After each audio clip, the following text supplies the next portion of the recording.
this is Never Beaten Podcast with me, Leigh and Glenn. Hello. Hello, Glenn. Hello, Leigh. How are you? I'm okay.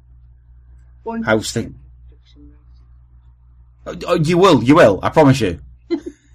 You will. But to be fair, I've been doing it for like 7 or 8 years podcasting, so you're quite new.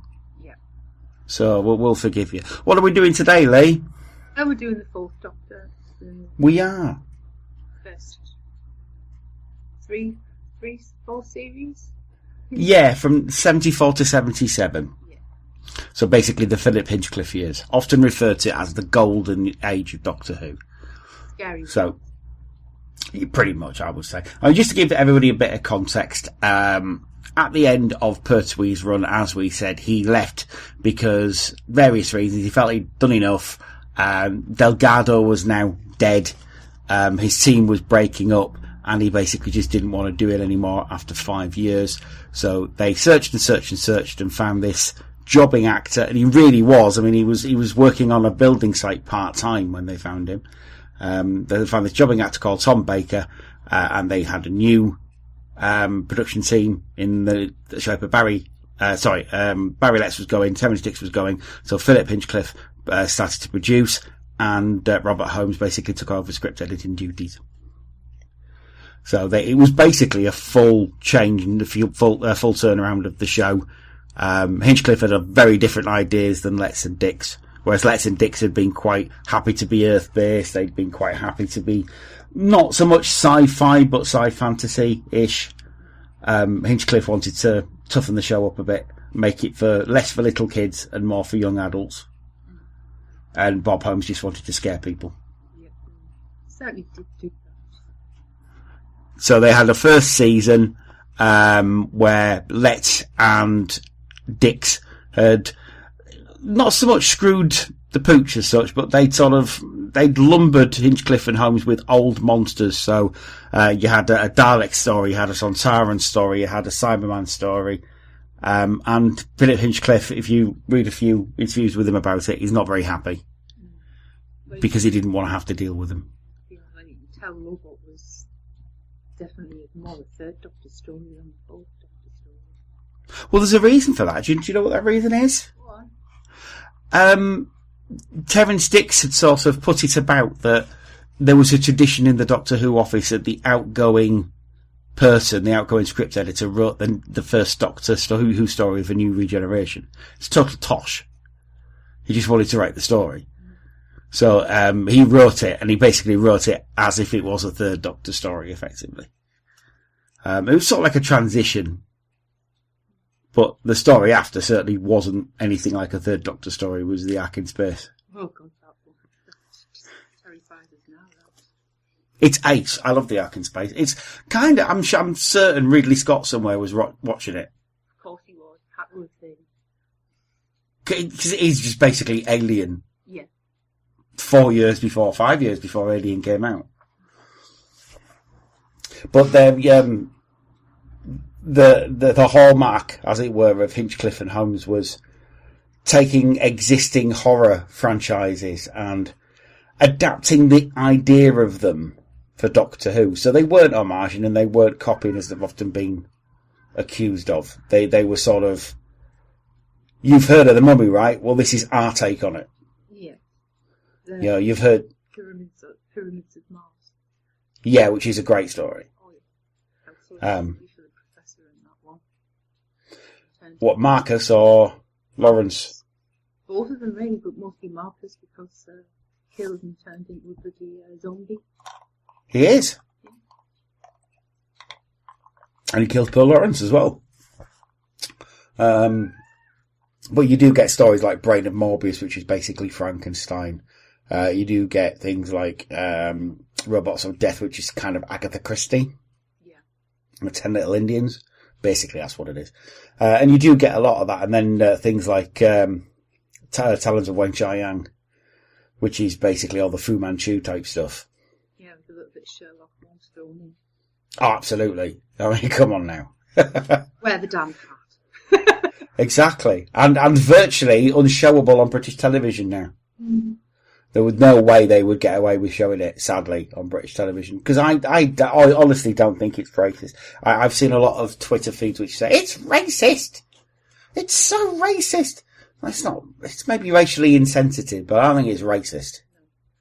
They just wanted actors that they knew, and they sort of weren't the Chinese actors around back then to play those parts. I'm sure these days they can just get Gemma Chan in to play Lee Sen-chang and do it female. But we'll talk about that in a little bit. So the first season, you've got things like, as we said, the Ark in Space. You've got Genesis of the Daleks, which is, I'm guessing, unrecognisable from the original script. I think so too. And also the retcon had to be in the beginning of the Time War, when the Time War started between the Daleks and the Time Lords. Yeah, it's one of the first shots fired, isn't it? Yeah. Because Davros obviously finds out what they've done, and the Daleks find out what they've done, and try to destroy us from the moment of conception, sort of. Yeah. I would say that and Remembrance of the Daleks are probably your first shots fired in the Time War. Yeah. Time Lords using the Doctor again. Yeah. Right, so they've got, what do they call it? Plausible deniability. Because they say, well, he's a renegade. Nothing to do with it. Yeah, exactly. He's working on his own. But that was kind of a hallmark of the Fourth Doctor's early years, really, was the Time Lords getting involved in his life. Because one of the things he did straight away was leave unit. Yeah. I mean, at the end of, and the robot just goes. I mean, in that sort of first season, what are your favourite stories in that first season of the Fourth Doctor? Pretty much Genesis, and even though it dragged on an episode or so, in episode 2 long. Ark in Space. I like the Ark in Space. I quite like the Sonsaran experiment as well. Not too keen on the Cyberman story. Or was that one?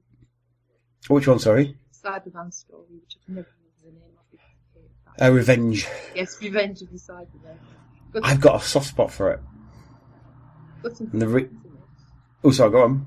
Got some good lines in it, and of course, League of Gentlemen ripped it to shreds a little bit.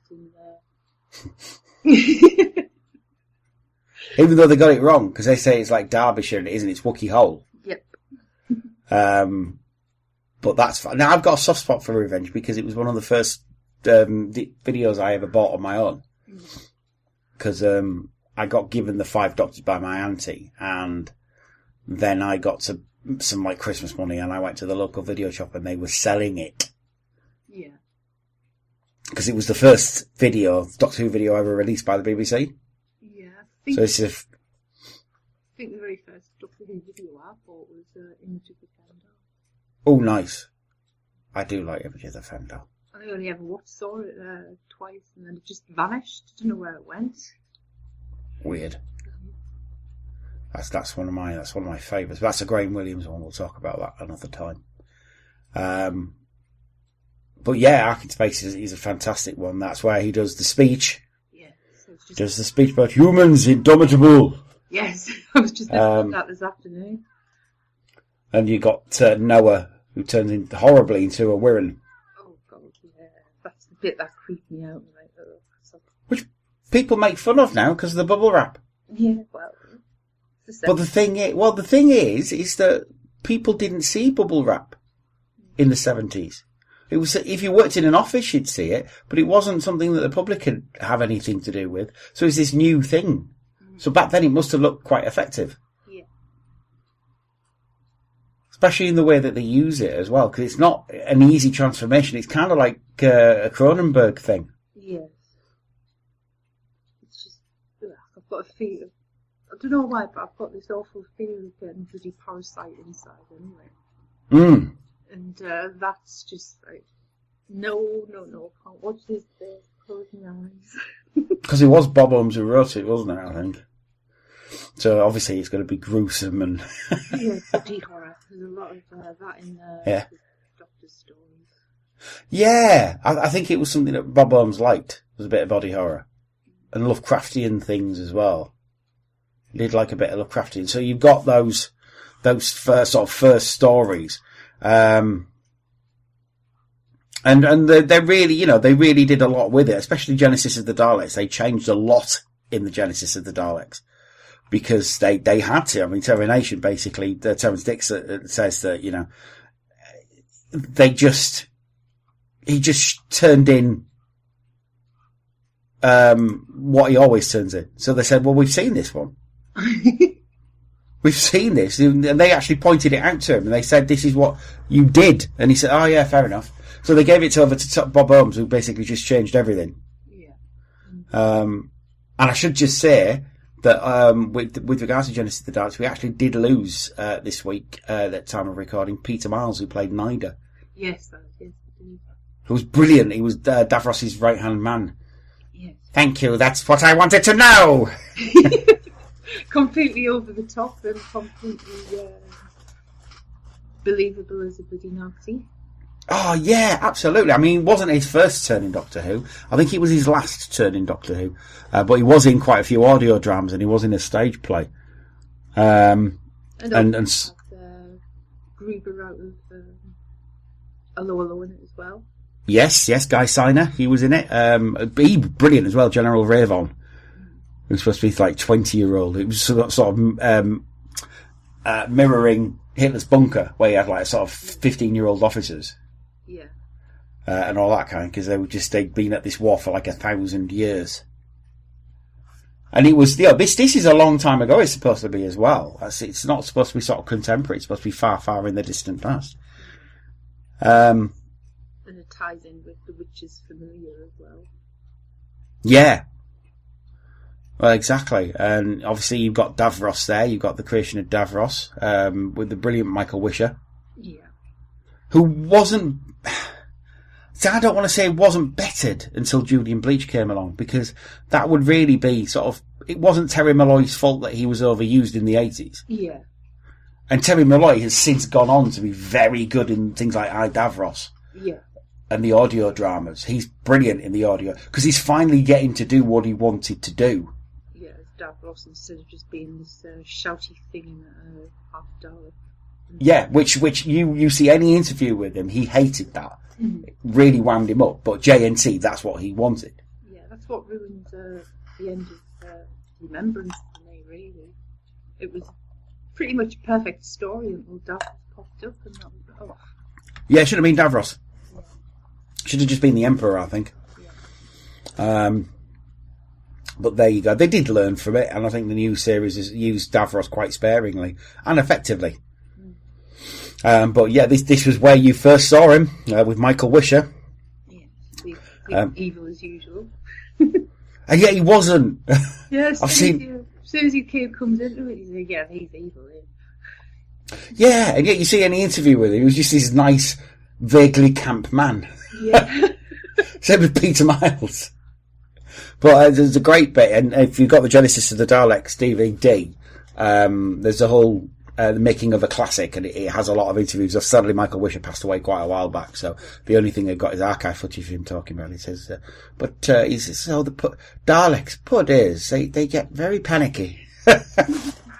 Wasn't he in Ambassadors of Death? He was. Yes. Because I was watching, when I first saw that story, I was thinking, I know him, I've heard his voice before. And then later on, when I rewatched Genesis just a couple of years back, I thought, that's it. He was in loads. He's in Revenge of the Cybermen. He's one of the Vogons in that. Yeah. The one that isn't David Collins, basically. Voros? I think it's Voros. He's in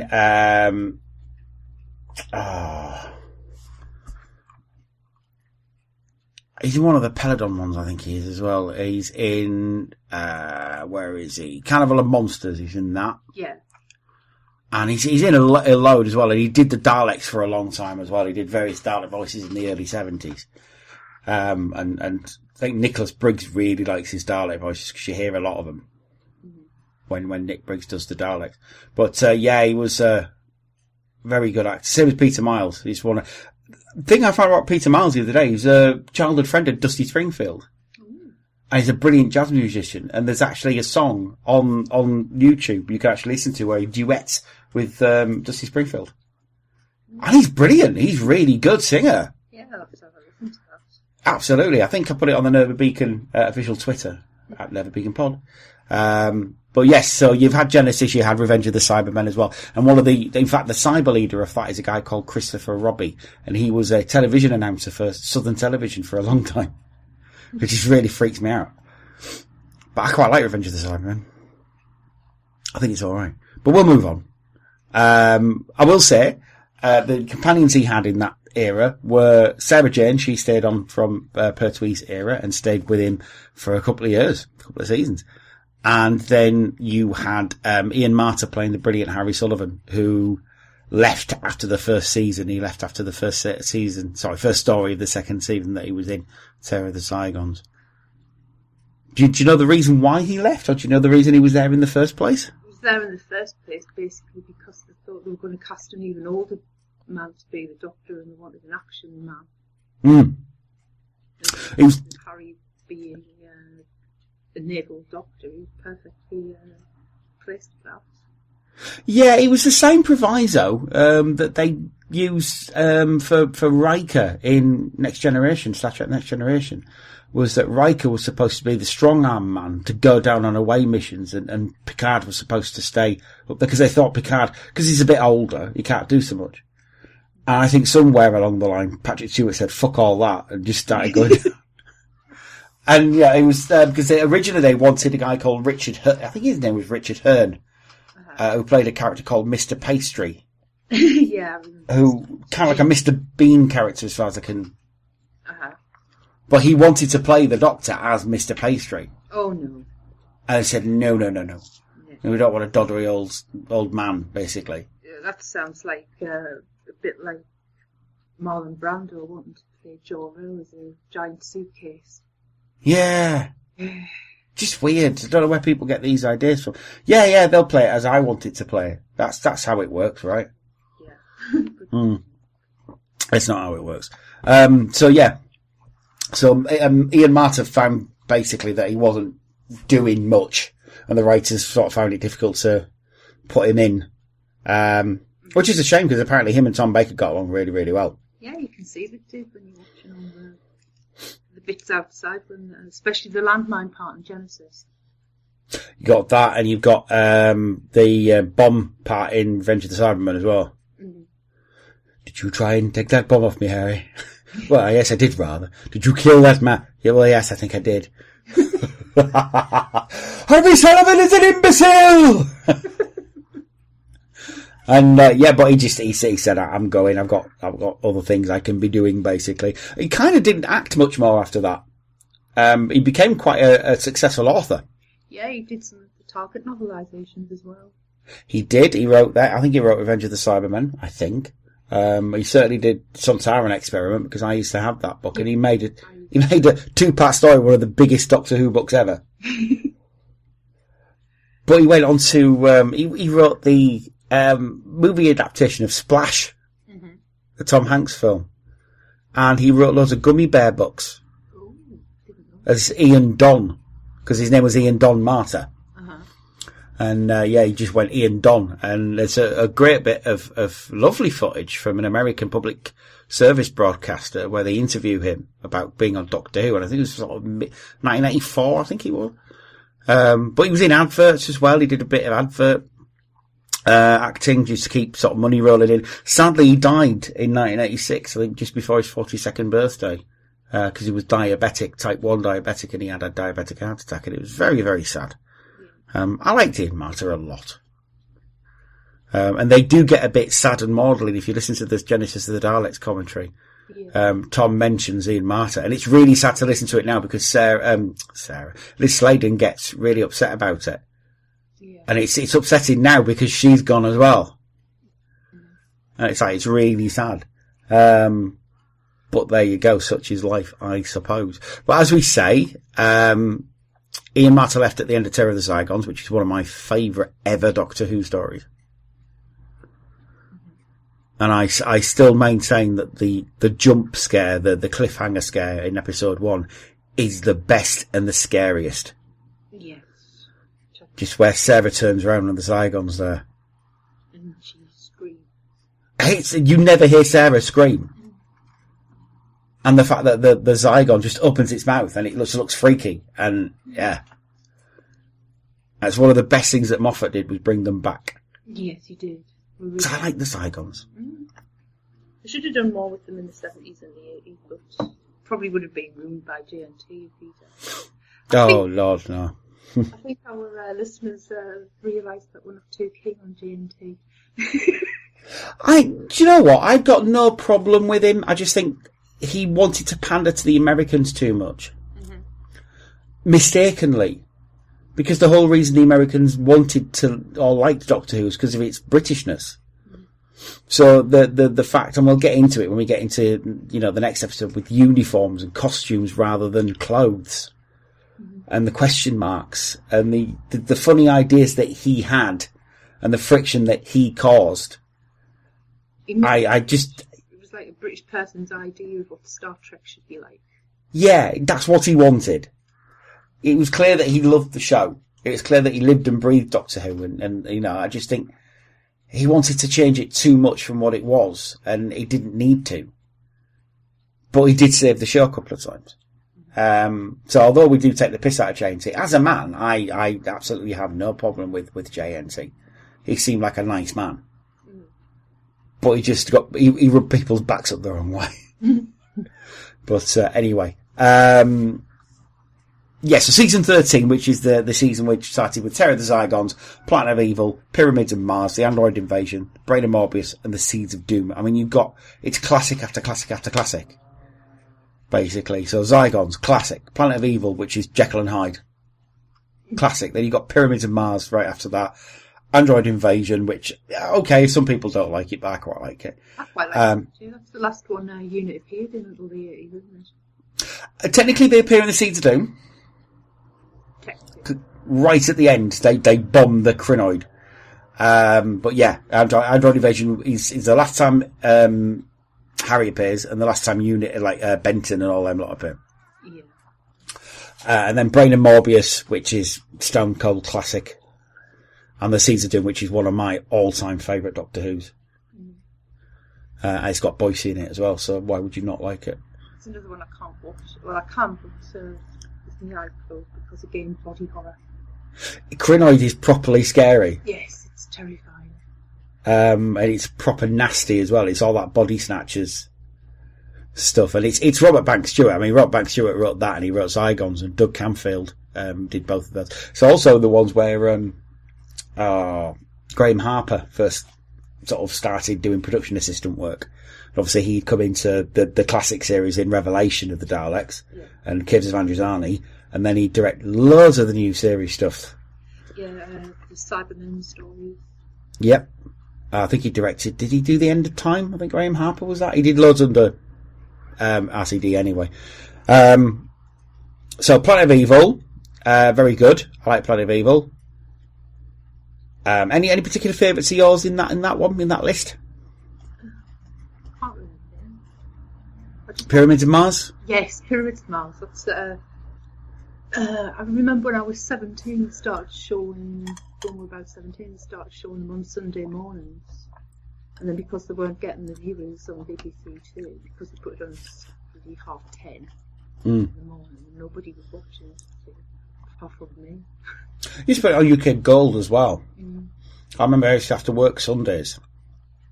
So what I would do, I would set a tape going on the morning, and I would set it up for when Doctor Who was on, and then later on in the day they'd show like Blake 7 as well. Yeah. So it's like I would come home and have like Doctor Who and Blake 7 to watch when I got home. It was fucking awesome. It was ace. Pyramid but yeah, Mars, definitely the favourite out of that season. It's just got Victoria's dress. It's good to half back to a second Doctor. Sarah Jane gets a bloody sniper's rifle and she's shooting away the... Lee Sladen apparently doesn't like that. She's not. Because she says she's never had a background in it. She doesn't understand where that came from. And she seems to think it's because Paddy Russell wanted her to shoot a gun. And they all seem not to like Paddy. If you actually watch the extras on the Pyramids DVD, they seem to say she was very professional, Paddy Russell. But she wasn't really an actor's director. She was much more of a technical director. So if you were an actor, you said what was on the script and that's all. You got on with it. You shut up otherwise. Apart from Michael Sherd, who says at one point Lawrence was supposed to come in from stage right, and he said, well, I really think he'd come in from stage left, and she changed it for him. And he said, I'll be forever grateful. But Michael Sherd, obviously, everybody knows the way I feel about Michael Sherd. I loved him when he was Mr. Bronson. I loved him in any Doctor Who that he's ever been in. He just seems to have been a really nice man. He nearly always played bastards. Well, you do find that, especially in things like Doctor Who, the worse they were, the nicer person they seemed to be. Yeah. Apart from Pyramids of Mars, he didn't play a bad bugger in that. He was very sort of a weak-willed man. Yeah. Marcus! I just loved his brother and couldn't accept that his brother wasn't there anymore. Yeah. Just a shell, a puppet. Of course, you've got that brilliant death right at the end of episode 1 where the Egyptian guy gets killed by, it's effectively Marcus in the weird radiation suit, which is on Queer as Folk. Yeah. That apparently was, I'm sure I read it somewhere, that was RTD's sexual awakening. Because he found himself aroused by that bit, and it's like, oh, right, okay. Yeah, okay. Because on Queer as Folk you've got that bit, and that's playing where the guy's getting rimmed. For want of a better word. Filth. Fucking RTD. But yeah, after that you've got the Android Invasion, which is a very good one. I do like that a lot. That's a Terry Nation script, is that one? Is it? And directed by Barry Letts. Well, yeah, Nation would sometimes come up with different takes on things. I mean, after all, the guy did create Blake 7. Yeah.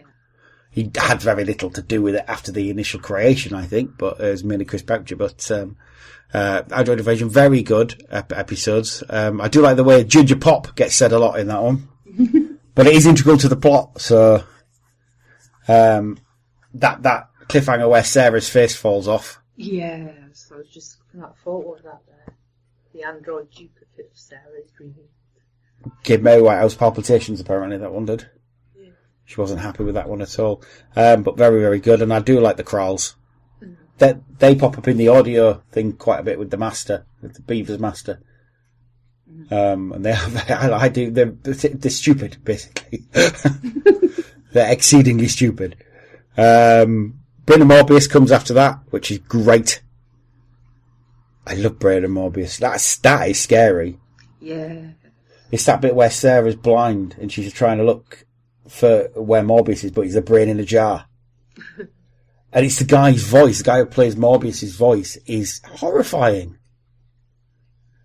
But Philip Maddock's great in that as well.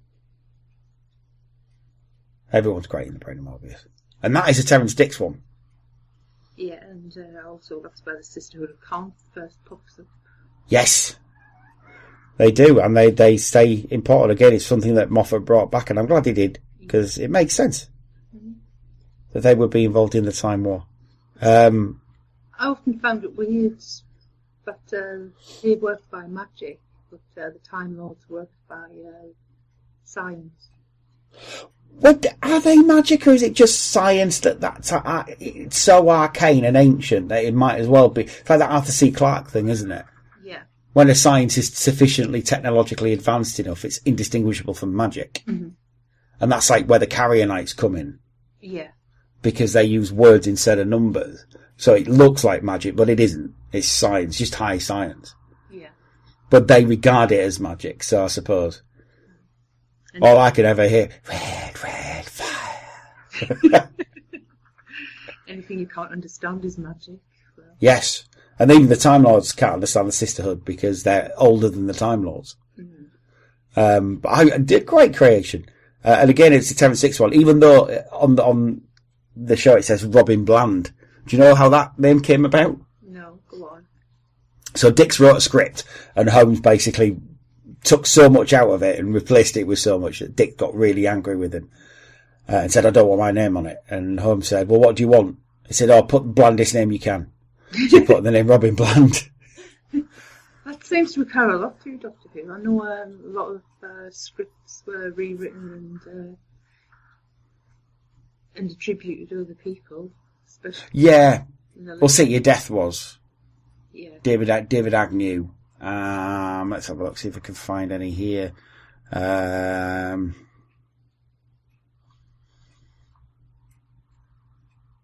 Yeah, David Agnew that was one that they used quite a lot. They stopped using it towards the end of the 70s, but they did use a few. Where are we? Guy Leopold, that's another one. The guy who wrote The Demons, that was actually Robert Sloman and Barry Letts. Because script editors was looked down upon for script editors to basically write stories and promote them themselves. That's why Ronnie Barker used to use a nom de plume. And so that he it wouldn't look like he was getting preferential treatment because he was the star of the show, sort of thing. But yeah, that's what happened with Brain and Morbius. Caesar Doom was Robert Banks Stewart. Well, if I remember correctly, I think Robert Banks Stewart created Bergerac. I'm going to just double check that, but I'm sure that he did. Or maybe not, I can't remember. But he might have created Bergerac. Something like that anyway. But he used to do he wasn't really, Robert Banks was not a sci-fi writer at all, because he used to do script for like Callan, the Sweeney, that kind of thing. But he did Zygons and the Seeds of Doom, which is obviously like Day of the Triffids and The Thing and Body Snatchers and that kind of thing.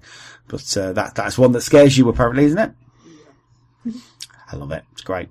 But that was the last one of that season. And then the season after that it was all change because Sarah left at the end of the second story. So you had the Mask of Mandragora, the Hand of Fear, the Deadly Assassin, the Face of Evil, the Robots of Death, and the Talons of Weng Chai Ang. I can't really remember much about the Mask of Mandragora. It's, all to do with the Renaissance and the Mandragora Helix, which is a region of time that has a bad influence on wherever it goes. It's a good story. I really enjoy the Mask of Mandragora. It's all to do with, like I say, the Renaissance and dukes. It's a bit like the Androids of Tara, a little bit thematically. But I really enjoy it. Hand of Fear is great.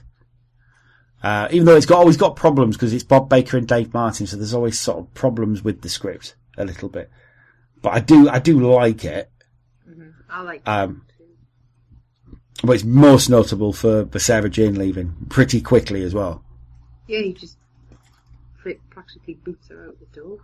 Well, yeah. He was like, "Oh, you can't go to Gallifrey with me. Get out." What? Really? Yeah, really. Get out.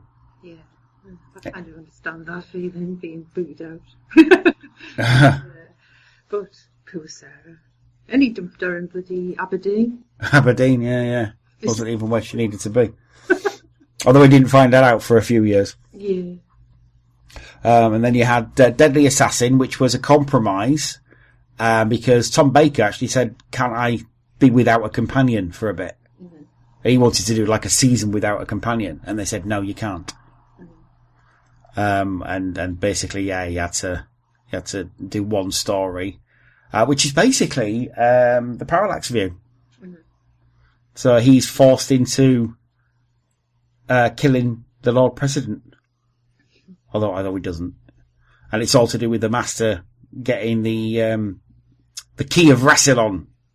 Because everything's of Rassilon at this point. Yes, everything's of Rassilon. And that carried on for quite a while. It still does. Oh yeah, well it's Robert Holmes' fault. I blame him completely. And it's the Master, but it isn't the Master we all know. They brought him back, but he's the emaciated form of the Master. So it's a guy called Peter Pratt, who never played him ever again. Yeah, the Crispy Master.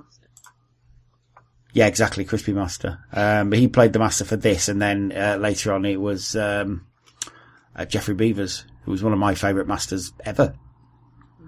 But Peter Pratt will forever be known as the second guy to play him. He was adequate, he was okay.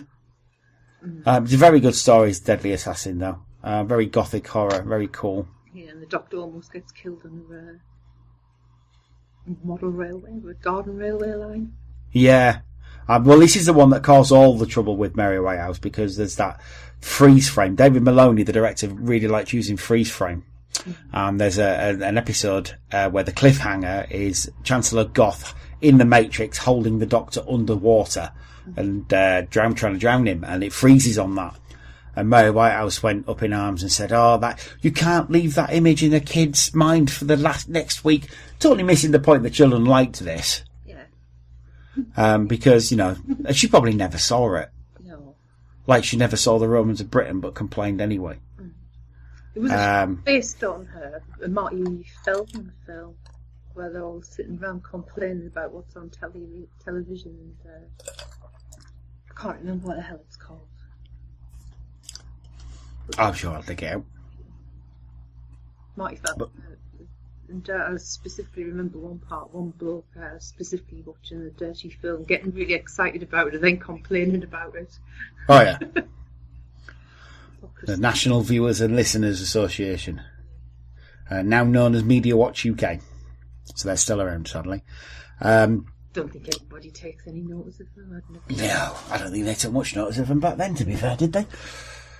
But after that, you've got The Face of Evil, which is a Chris Boucher story. He wrote the next two stories. So The Face of Evil introduces my favourite companion of that era, which is Leela. It's true. He does eat jelly babies. I like Leela.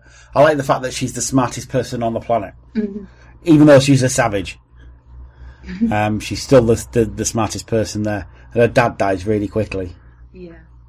It doesn't get talked about again until the audio adventures. Yeah, just gets a lot as well. Somebody dies and never spoken of again. Yeah, well, it's got to be snappy. The story needs to move along, doesn't it? But I like The Face of Evil. Mm-hmm. I like the shaman who goes on about the litany. And I think it's really clever in the whole sort of deconstruction of language as well. So you've got the Sever team, which is the survey team, and the Tesh, which are the techs. And all that kind of thing, and Zoanon, the evil computer who looks like the Doctor because he was just imprinted with the Doctor's brainwaves. And when Boomtown came out and RTD was crowing on about, you never saw that before, you never see the Doctor having to deal with the consequences of his actions, that's when I kind of knew that there was a certain point RTD stopped watching Doctor Who. Yeah, and this was it. And this is basically it, because he never had to deal with that before. Well, yes he has, this. And a couple of other times, actually, as well, because if you actually look at Planet of the Spiders, that's another one way fucked up as well. Yeah. So, RTD, not the super fan he always likes to make out he is. But there you go, he's been gone 8 years now. But yeah, The Face of Evil, very, very good. Do like it. Not my favourite, though. My favourite this season, my favourite is Robots of Death. Mm-hmm. It's perfect. It's just nothing about it which isn't good. Everything. It's got great characters. It's got a zippy pace. It's a great story. You know full well who does the murders, but that's fine. It doesn't matter. It's not about us knowing. It's about everybody else finding out. Yeah. It's got loads of world building, even though it doesn't really mean to world build. Yeah. By the end of it, you know a lot about Kaldor. Mm-hmm. So much so that, Kaldor City pops up loads in the audio adventures. And there's been loads of stuff written about it in books and stuff. And Blake 7 kind of mentions it as well, Kaldor City. Yes, Kaldor City actually went there, didn't they? Where they go gambling. That's it. And there's Kaldor City audio adventures where Paul Darrow plays a character, and it's implicitly sort of stated that this is Avon. It's Avon because it's Paul Darrow, because it's got to be Avon, right? Yeah. But it's got great characters as well, because it's got Pamela Salem as Toos, she's a great character. It's got Dask, who ends up being Taron Capel. Mm-hmm. I love that actor. He's a great actor. He pops up in loads of things. He's never been a big name, but he pops up in loads. He was in the John West adverts not so long back with a beard, and I'm like, I know you. You're Dask. But that's how he looks now. He just looks like an old sailor, an old sea dog. But it's got Brian Croucher in it, who played Harry the Bastard, and he was also in Blake 7 as well. It's Ted Hills, who I know him as mainly, because he was in EastEnders for a long time. But I love Brian Croucher. He's great. Travis. That's it. He was what people call shit Travis, apparently. I don't agree. I thought it was great as Travis, personally. But I love Brian Croucher. He was, that's why no wonder they call you Harry the Bastard. They don't. They call me Ted. Fucking great. It's got Zilda. I can't remember the actress's name, but she was never in much. I always think of her as being in Grange Jill for some reason, but I don't think she was. But it's got my absolute favourite. Well, it's got my two absolute. It's got David Collins, who I love. David Collins as Moverpool, who goes mental in the best way possible. Oh no, not that, no! and he sticks with that robophobia. Bloody hell! Creepy madman.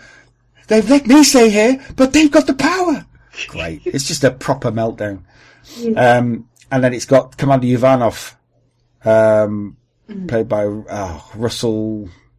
I can't remember his name now, but he played Lonely in Callan as well. He's Scottish. Russell Hunter, that's his name. He's played Callan played Lonely in Callan.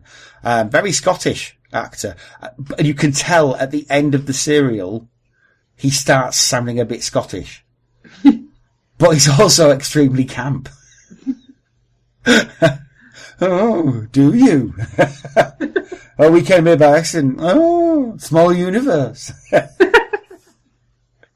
Oh, he's great. I love Commander Ivanov because he just doesn't believe the Doctor until everything goes to shit, and then he's like, "I'm all in, absolutely, whatever. You tell me what to do, and I'm going to do it."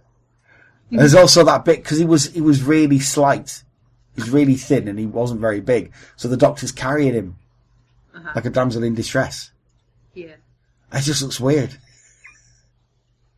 And of course it's got D84. I heard a cry. That was me.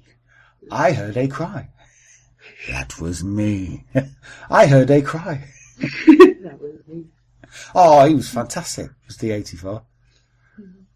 And never more wanted the characters to survive than I did D84. And he didn't. And it was like, first time I watched it, it was like, oh. It sucks. But I will go into it really deeply at some other time, but I love the Robots of Death. And then we've got the Talons of Weng-Chiang. Yes, the problematic one. It's problematic, but it's also brilliant. Yes, it is. It's got everything. It's got Victorian London, giant rats, the Doctor wearing a deer stalker. Jago and Lightfoot, who again got a life of their own, and they're in a whole range of audio. So sadly, they can't make any more because Trevor, I forget his name, the guy who played Lightfoot, Professor Lightfoot, sadly passed away last year. Trevor Baxter. Yes, it's Trevor Baxter. I want to say Baxendale, but he has something to do with Blake 7. But yeah, Trevor Baxter and Chris, not Morris. Can't remember his name now, but again, he was in loads of Doctor Who's as well. He was in Inferno, I think. But Jago and Lightfoot were great, and they were just ripe for picking and doing something else with, and being like almost like Mulder and Scully. So these supernatural investigators in Victorian London, and they did an audio where they came back with the Doctor as well, and it was Romana 1. That they dealt with in that. It's absolutely brilliant. And they're in the 10th Doctor Chronicles as well, so they met the 10th Doctor. Cool. I think they've met the 6th Doctor. Yeah, they met the 6th Doctor as well. Now that was perfect because they fit right in with the 6th Doctor.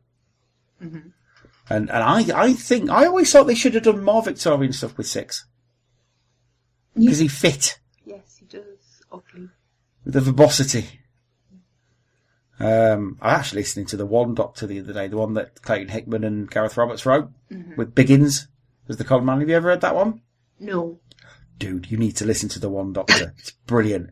Biggins is basically it's set in the far, far, far future, and Biggins is a con man pretending to be the Doctor. And he's perfect. It's Biggins, so it's perfect. And it's Gareth Roberts and Clayton Hickman who do loads of Doctor Who stuff anyway. It's basically their life. So. But again, Jago and Lightfoot would have fit right in there as well with the 6th Doctor. You got one more season of Hinchcliffe and Holmes. Because basically, Hinchcliffe got moved on to other things because the BBC was sick of getting complaints from idiots about, it's very violent. It's really bad and there's loads of death, and it's like, well, yeah.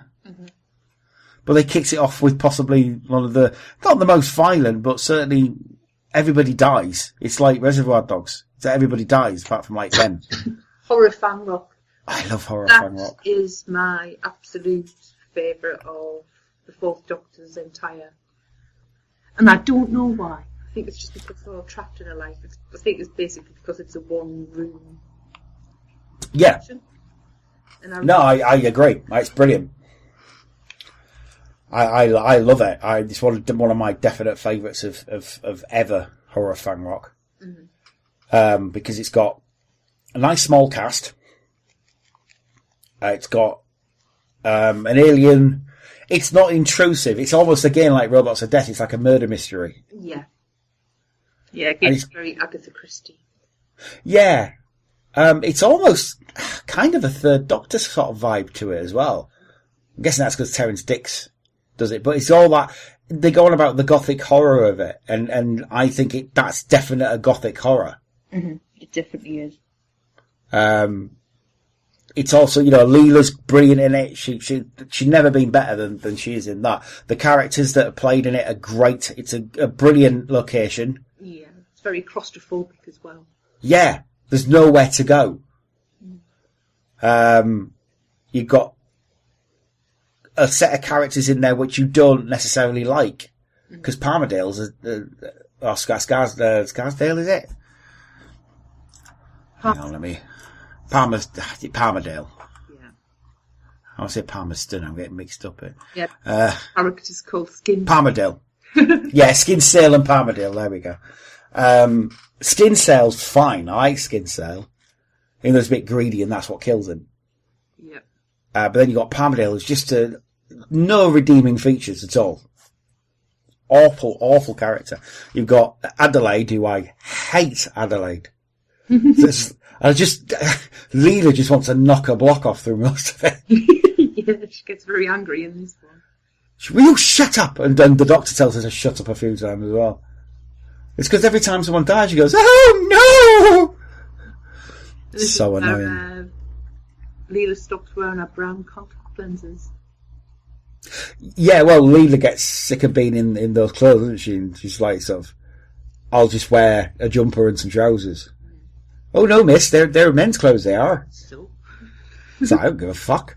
That's why she's great. That's why Leela's brilliant, because she just says, I'm sick of this dress, it's doing me head in.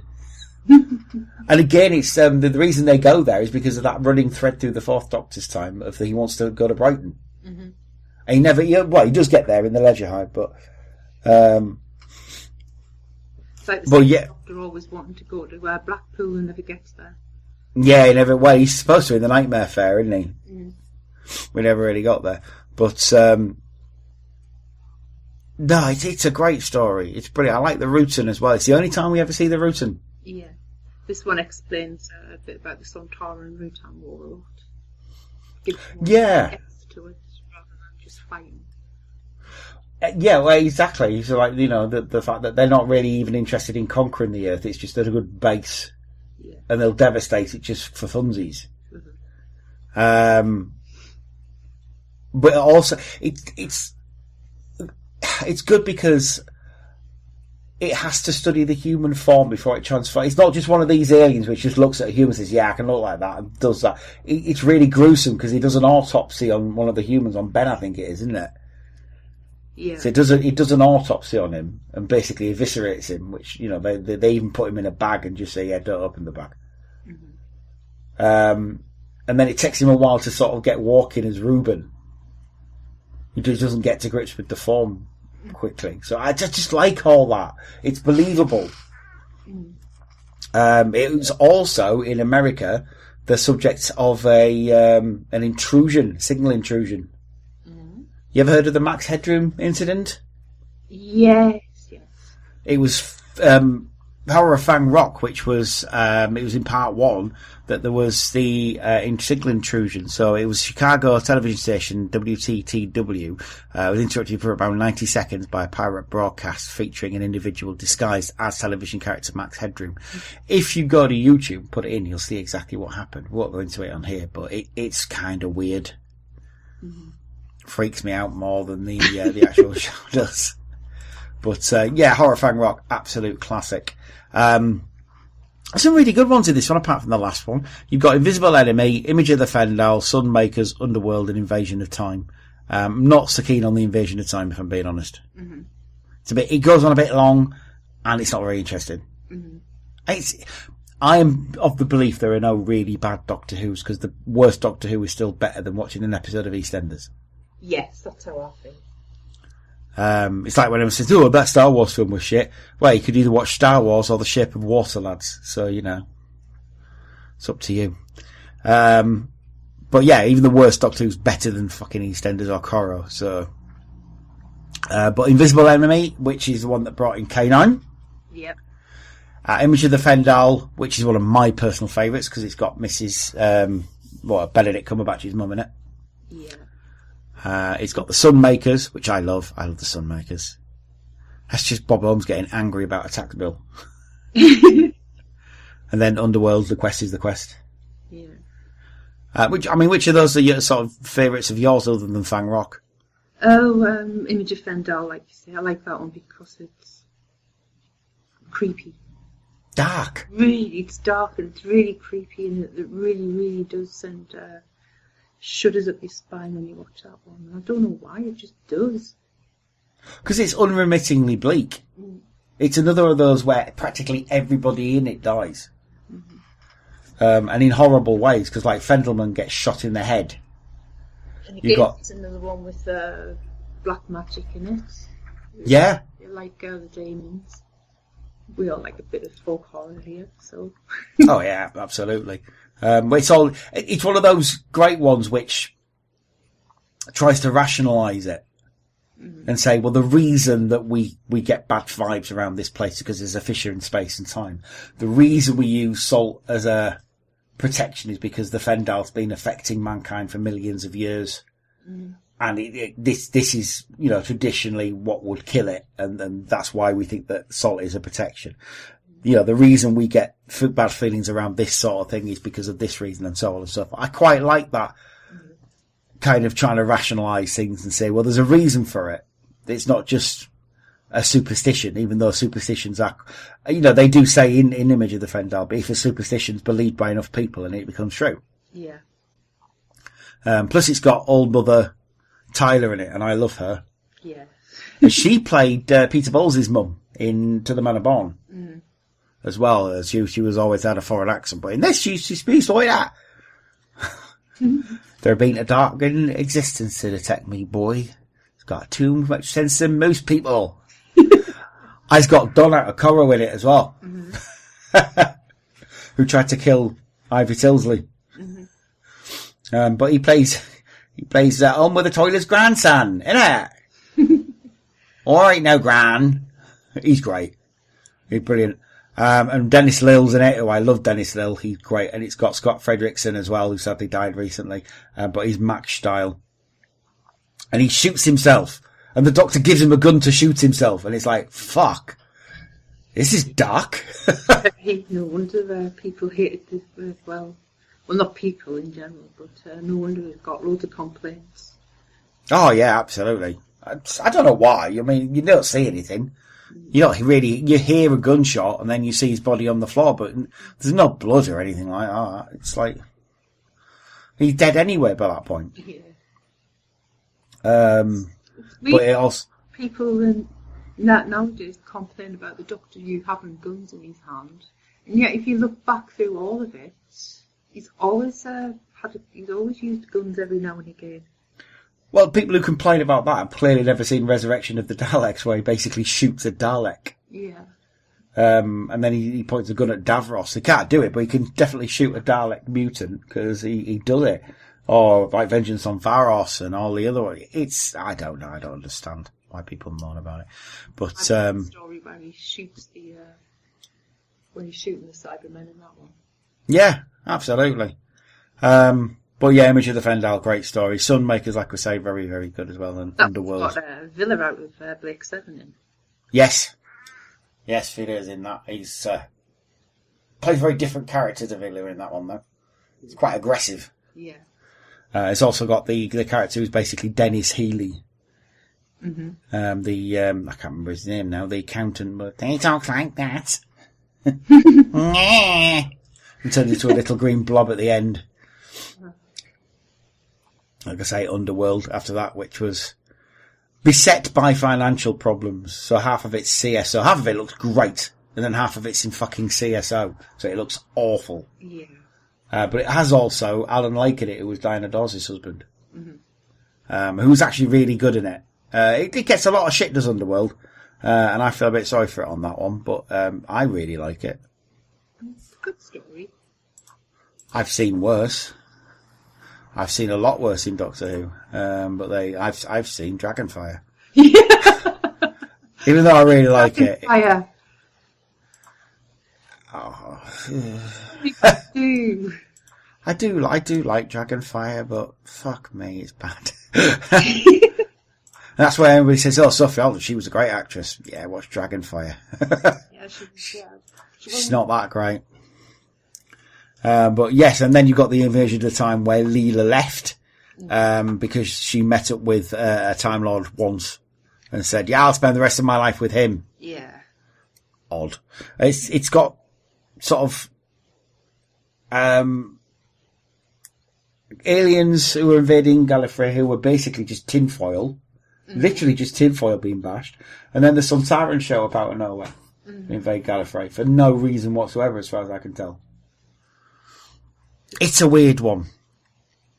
And this is where basically, I think Hinchcliffe had basically not given up by this point, didn't care. And it was actually written by Graham Williams, the incoming producer, and Anthony Reid, who would then be the script editor. And Graham Williams was told, take it in a lighter direction. Do not be this dark and horrific anymore. It needs to be lighter. And yeah, so you had the next season. You get the long one story arc, which you never had before in the Key to Time, which we'll talk about next time. Which I really like, but most people seem not to. I like it, and the story's kind of standalone as well. Yeah, you can watch them in apart from the last one, but you can mostly watch them in any order. Yeah, pretty much. I'll admit there's a couple of duffers in there, but mostly the season's okay. But like I say, we'll talk about that next time. I mean, to yourself, how do you rate the Hinchcliffe and Robert Holmes years? Do you rate them highly? Do you think that they're really good, or do you think that they could have been better? Or hard to say. I would say they're really, really good, but I suppose they could have gone even more horrific with them. But even back then, or do you think they were pushing it as far as they could push it back then? Even back then, they could have gone further. Yeah. And again, it wouldn't have been on a tea time. It would have ended up on After the News if they'd gone even further than what they did. And that, even what they did then, that was just about pushing it. I think they pushed it as far as they could. I think they were never going to get prime time slot. It was viewed back then as very much a kids' television show, whereas now it's sort of viewed as a family show.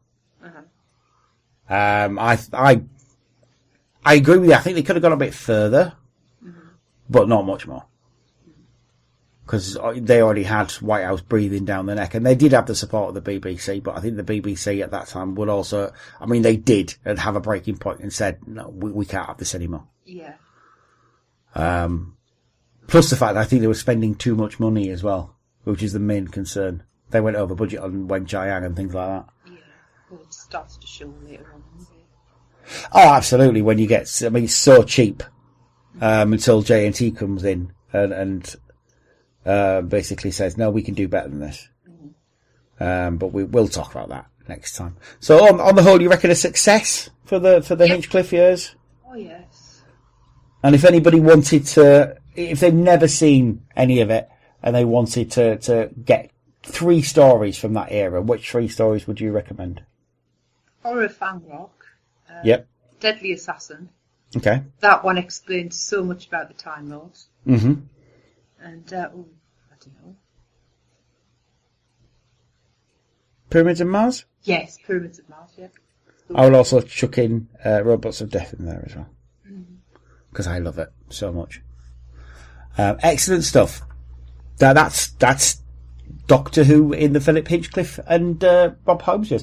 Next time we'll talk about the latter of Tom Baker's run as the Doctor, as we enter Graham Williams' Key to Time, and then the comedy years, and then which that's what they were. That's what exactly, that's what they were told to do. The original Scooby Gang.